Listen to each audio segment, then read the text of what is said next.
Kovai metro YouTube channel வியூவர்ஸ்க்கு வணக்கம். பொதுவா அதிகமான தூக்க கலக்கம் இருந்தாலோ இல்ல தூக்கத்துல இருந்து எந்திரிச்சாலோ மனிதர்கள் கொட்டாவி விடுவாங்க. ஆனா பெரும்பாலான நேரத்துல தூக்கம் வரும்போதுன்னு மட்டும் இல்லாம அதிக களைப்பு இருக்கும் போதும் கொட்டாவி வந்தா என்ன காரணம்னு இந்த வீடியோல பார்க்கலாம்.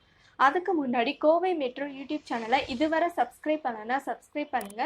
தகவல்களை இன்ஸ்டண்டா தெரிஞ்சுக்க பக்கத்துல இருக்க பெல் ஐக்கானை கிளிக் பண்ணுங்க. ரொம்ப களைப்பா இருக்கும்போது சாதாரணமா பகல் நேரத்துல கொட்டாவி வந்தா உடலுக்கு தேவையான ஆக்சிஜன் கிடைக்கும், அதிகப்படியான கார்பன் டை ஆக்சைடு வெளியேறும்னு பரவலா சொல்றாங்க. ஆனா அது உண்மை இல்லை. ரொம்ப களைப்பா இருக்கிற மூளையை குளிர வைக்க வாயை திறந்து காற்றை உள்ளிழுத்தா இது மூளைக்கு போகும் ரத்தத்தோட வெப்பநிலையை குறைக்கும். அதனால தான் கொட்டாவி வருது. சாதாரணமா எலி, பூனையில இருந்து யானை வரைக்கும் பல விலங்குகள் கொட்டாவி விடுது.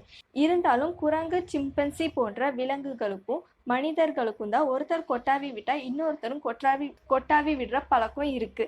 மனிதர்கள் தன்னை தலைமை வகிக்கிறவங்க கொட்டாவிட்டா அதை இமிட்டேட் பண்றாங்கன்னு விஞ்ஞானிகள் சொன்னாலும் இது ஒரு சமூக தொற்றா இருப்பது ஏன்னு இன்னும் பதில் இல்லை. இந்த ஃபேக்ட்ஸ் உங்களுக்கு பிடிச்சிருந்துச்சுன்னா அதை கமெண்ட்ல மென்ஷன் பண்ணுங்க. வீடியோ யூஸ்ஃபுல்லா இருந்தால் ஷேர் பண்ணுங்க. லைக் அண்ட் சப்ஸ்கிரைப் பண்ணி சப்போர்ட் பண்ணுங்க. நன்றி, வணக்கம்.